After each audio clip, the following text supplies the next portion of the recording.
추미애 북한 달래기 김정은을 신세대라 부른 이유. 취임 1주년을 맞은 민주당 추미애 대표 오늘 여의도 당사에서 기자회견을 갖고 앞으로 포부를 밝혔습니다. 그런데 북한 김정은에 대해서 이런 메시지도 보냈습니다. 한번 들어보시죠. 김정은 위원장은 30대의 신세대입니다. 신세대답게 새 시대의 흐름에 맞는 새로운 방식으로 북한의 안전을 보장받고 한반도 평화에 기여할 것을 촉구합니다. 이른바 신세대 평화론입니다.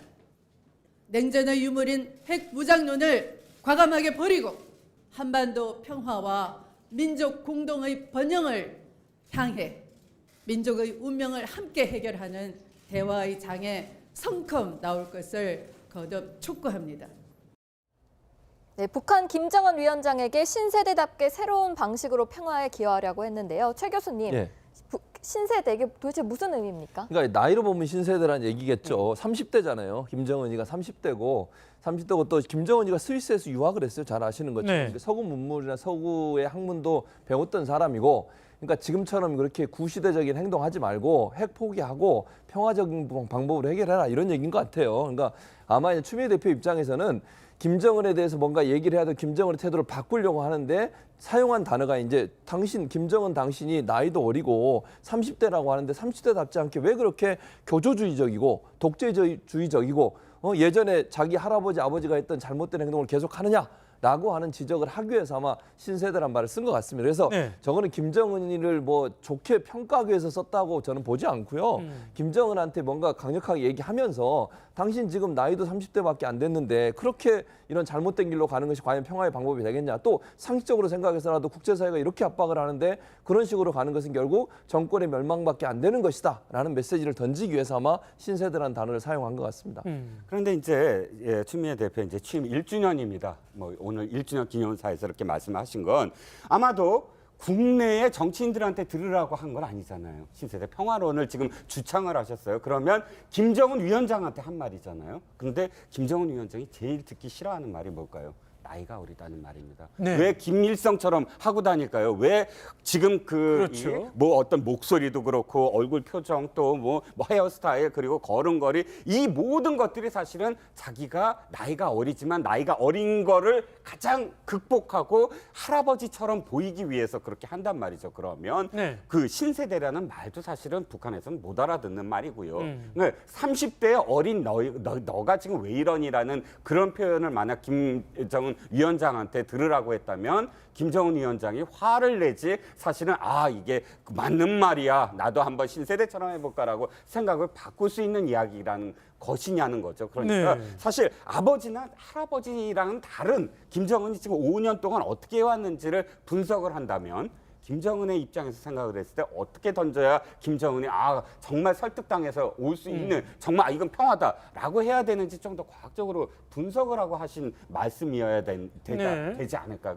좀 아쉬운 대목이 있다. 그러니까 이종훈 실장님 말씀처럼 추미애 대표는 김정은을 혼낸 거예요. 이걸 명확하게 하자는 거죠. 그러니까 추미애 대표 입장은 김정은이 저렇게 하는 행동이 철없는 행동이고 나쁜 행동이고 잘못됐다라고 하는 얘기를 하는 거잖아요. 지금 말씀하신 것처럼. 그러니까 김정은이가 그걸 들을 확률은 낮아요. 아니 김정은이한테 그러면 너 할아버지처럼 하고 잘했어 이렇게 얘기한다고 듣겠습니까? 제가 볼 땐 김정은이는 뭐라고 얘기도 안 들어요.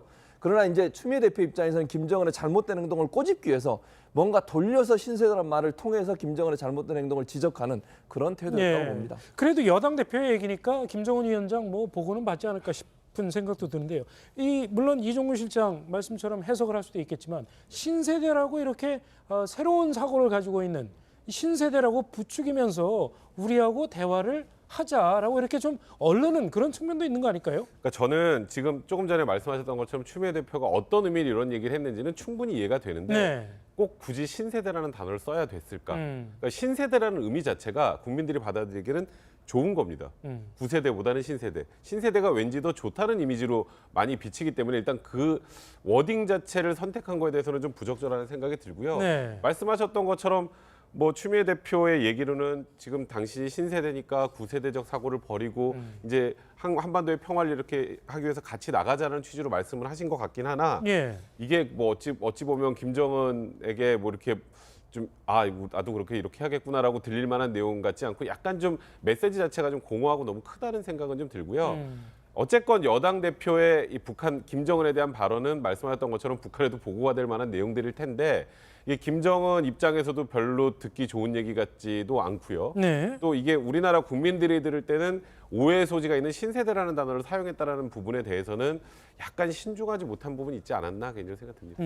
네, 야당은 청와대의 안보의식을 정식으로 문제 삼고 나섰습니다. 바로 지난 24일 청와대 참모들과 여당 지도부의 만찬 때문인데요. 무엇이 문제였는지 홍준표 한국당 대표의 목소리 먼저 들어보시겠습니다.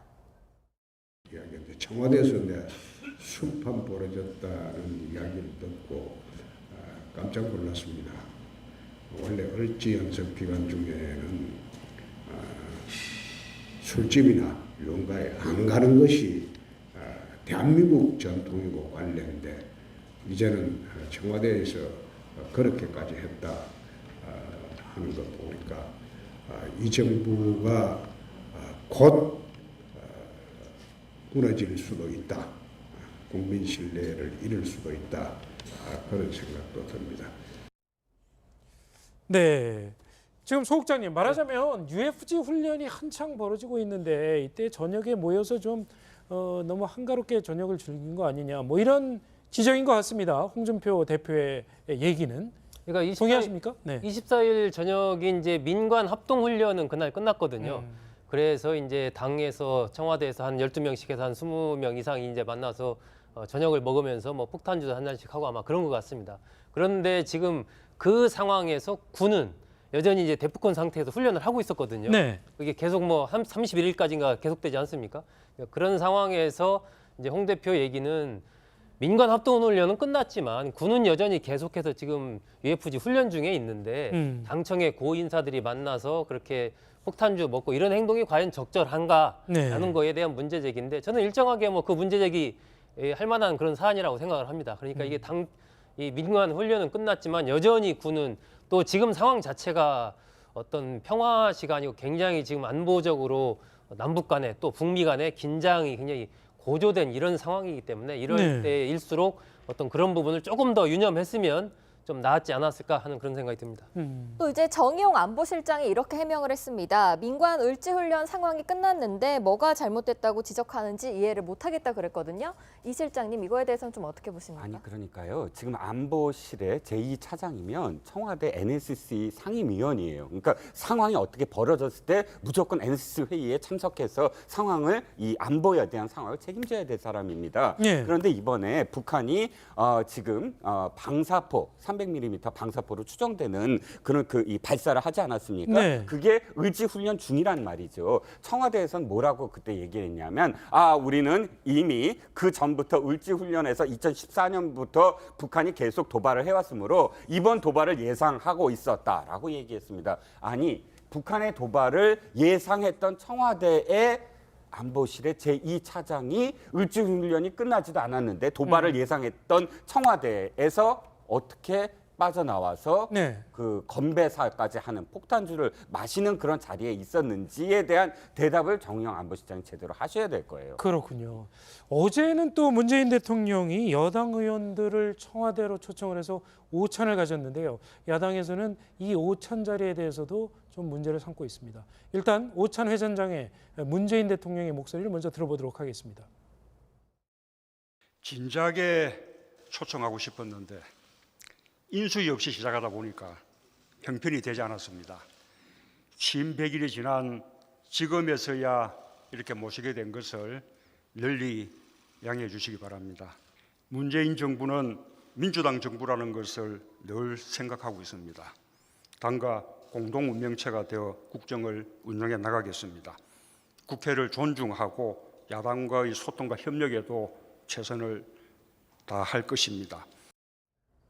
네, 이제 어제 오찬이 열린 날 오전에 바로 북한이 도발을 했었는데요. 최 교수님, 예. 이제 보수 야당 같은 경우에는 어떻게 오찬을 하면서 북한 문제에 대해서는 한마디 언급을 하지 않느냐 이런 비판을 하고 있어요. 그래서 어제 사실은 계획에도 없던 정의용 안보실장이 와서 미사일 관련한 얘기를 브리핑을 했어요. 의원들 네. 앞에서. 그래서 저건 원래 계획된 행사였고 그 행사 중간에 대통령은 물론 거기에 대해서 언급을 안 했지만 썼어요. 아까 이제 술 얘기를 하셨으니까 그건 좀 잘못된 것 같아요.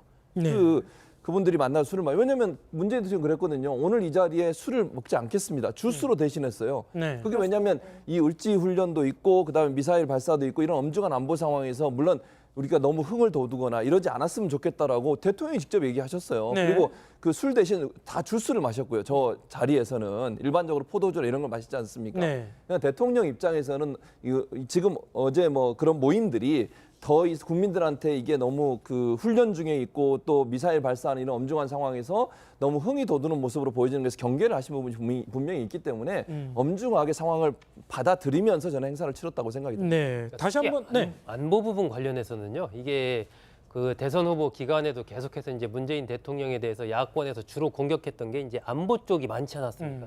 그러니까 청와대나 집권여당 쪽에서는 특히나 그런 부분에 대해서 좀 유념을 많이 해야 됩니다. 그러니까 네. 이 시기에 우리가 만나서 저녁을 하는 거, 이 시기에 폭탄주를 먹는 거, 이것이 어떻게 안보적인 상황 이런 것들을 좀 특별히 좀 염두에 둬야 될 것 같습니다. 그렇군요. 다시 한번 좀 확인을 해드리면은요. 어제 문재인 대통령이 주최한 오찬에서는 주스로 대신을 했고 그리고 그저께 일부 야당 의원들과 임종석 비서실장이 함께한 자리에서는 폭탄주가 일부 여당 의원 죄송합니다.